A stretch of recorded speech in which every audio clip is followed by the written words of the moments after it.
आज हम लोग बात करेंगे ब्लड सर्कुलेशन सिस्टम यानी कि रक्त परिसंचरण तंत्र के बारे में, जो आपके एग्जामिनेशन पॉइंट ऑफ व्यू से बहुत ज्यादा इंपॉर्टेंट है। इसीलिए एग्जाम में जाने से पहले ये क्वेश्चन जरूर देख लें।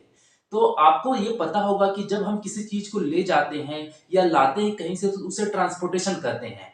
और हमारे शरीर में ले जाने का या लाने का काम ब्लड का होता है, और इसीलिए इसे ब्लड सर्कुलेशन सिस्टम या रक्त परिसंचरण तंत्र कहते हैं।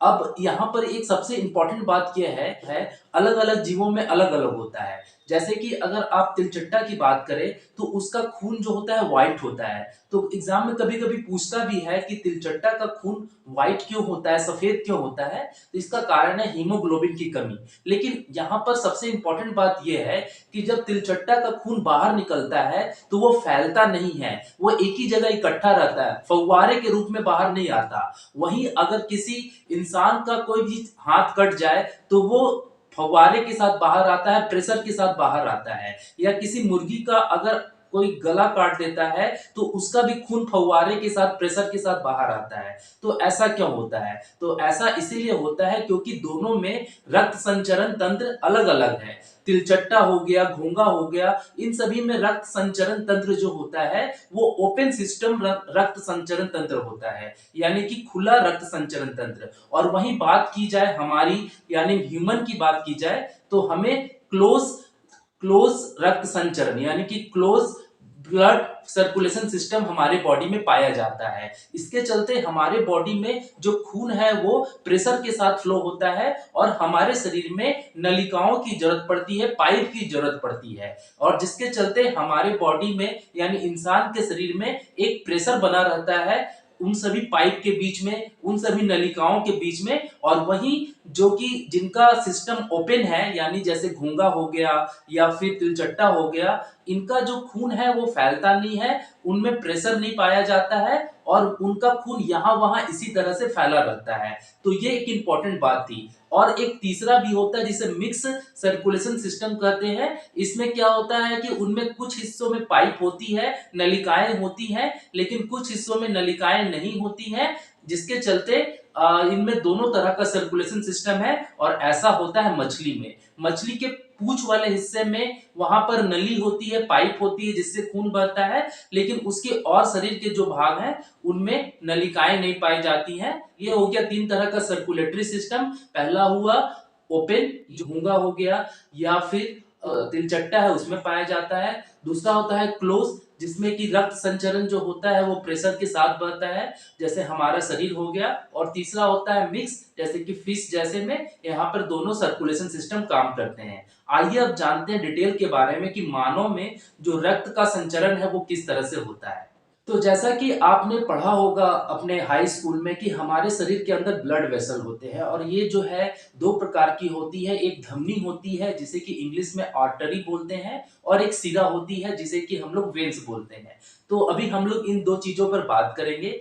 तो सबसे पहले बात करते हैं कि जो रक्त की धमनी होती है वो जो है गोल तरह की एक नली होती है, पाइप की तरह नली होती है। और इसका जो खोखला वाला हिस्सा होता है, ये वाला हिस्सा, इसे हम लोग कहते हैं लुमेन। यानी कि ये जो है यहाँ पर आपको देखने को मिलेगा, जो खोखला वाला हिस्सा है ये लुमेन है। लुमेन वाले हिस्से में अगर हमारे ब्लड में पाया जाता है कोलेस्ट्रॉल, जो कि उसका रेंज 180 से 200 होता है। अगर वो कोलेस्ट्रॉल का लेवल बढ़ता है तो इसी खोखले वाले जो लुमेन वाला हिस्सा है, इसमें क्या होती है, परत चढ़ने लगती है, और वहां पर ब्लड को फ्लो होने में कठिनाई होती है, जिससे कि हार्ट स्ट्रोक आते हैं और जिससे कि हार्ट अटैक आते हैं। तो हम लोग अभी इस पे बात नहीं करेंगे, हम लोग ठीक से जानेंगे कि जो धमनी होती है यानी कि आर्टरी होती है, इसमें क्या क्या इंपॉर्टेंट बात है जो कि एग्जाम में आपको लिखना है ताकि आपको याद रहे। तो सबसे पहले हम लोग बात कर लेते हैं कि धमनी जो होती है, हमारे जो हार्ट है, हमारा जो दिल है, वहां से वो खून को पूरे बॉडी में ले जाती है। तो क्वेश्चन पूछा जाता है कि कौन हमारे बॉडी में मतलब हार्ट से खून को पूरे बॉडी में प्रवाहित करता है, किस नली से होती है? तो वो हो गई धमनी यानी कि आर्टरी। उसके बाद हम लोग बात करते हैं कि ये जो इसमें प्रेशर कितना होता है धमनी में, तो इसमें प्रेशर 120 होता है।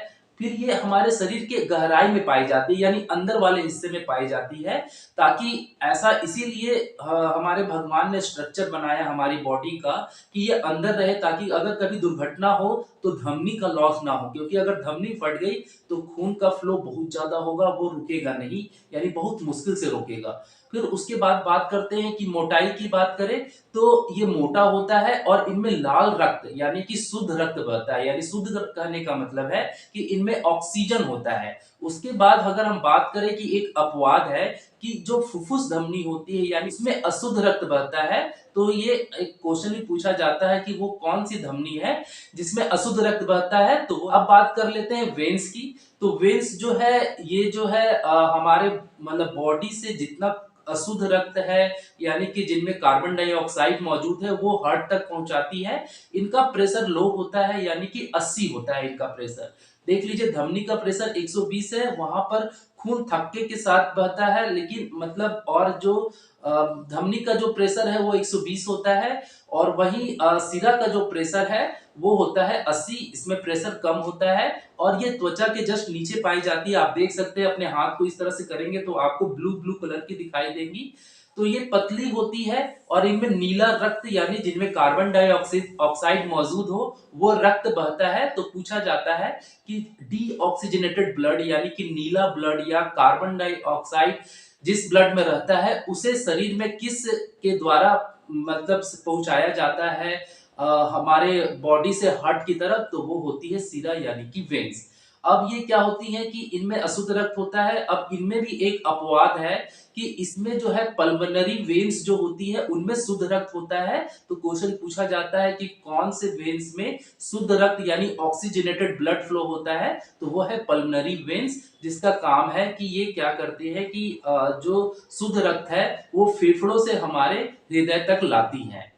अब हम लोग जानते हैं कि ये पूरा और सिस्टम जो है एक सिंपल फ्लो चार्ट में कैसे मतलब हम इसे समझाएंगे ताकि एग्जामिनर हमें जल्दी से जल्दी और अच्छा नंबर दे और हमारा एग्जाम में ये क्वेश्चन ना छूटे। तो सामने आप देख रहे हैं स्क्रीन पर कि ये हमारे शरीर में एक चक्र मैंने बनाया है जो कि ये साबित करता है कि हमारे शरीर में जो ब्लड का सर्कुलेशन है वो किस तरह से होता है। तो आप देख सकते हैं कि जो हमारा हार्ट है यानी दिल है वहां से जो है जिसमें ऑक्सीजन जिसमें भरा हुआ है जिस खून में वो महाधमनी के द्वारा जो है धमनी को ट्रांसफर किया जाता है यानी वहां स्थानांतरित किया जाता है।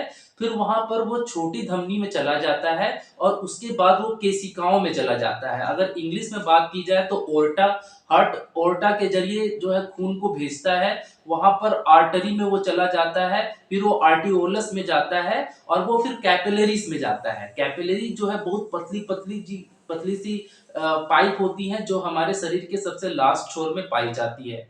अब उसके बाद जब कैपिलरीज में वहां पर मेटाबॉलिज्म होता है, कोशिकाओं में श्वसन होता है, तो जो है उस ऑक्सीजन का इस्तेमाल कर लिया जाता है, कार्बन डाइऑक्साइड बन जाता है।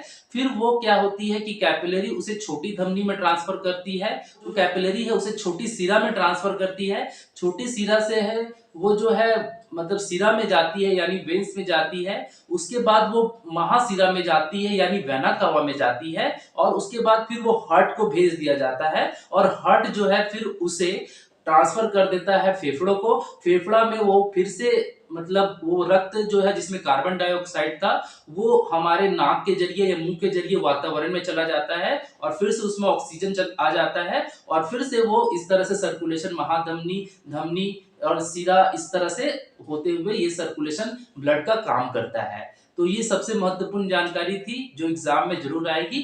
आप जरूर अपने एग्जाम में अच्छे नंबर से पास हो, उसके लिए मैंने एक छोटा सा प्रयास किया है। अगर अच्छा लगे तो लाइक शेयर कमेंट कर दे और चैनल पे अगर नए हैं तो सब्सक्राइब कर बेल आइकन जरूर प्रेस कर ले। मिलते हैं नेक्स्ट वीडियो में। Bye bye.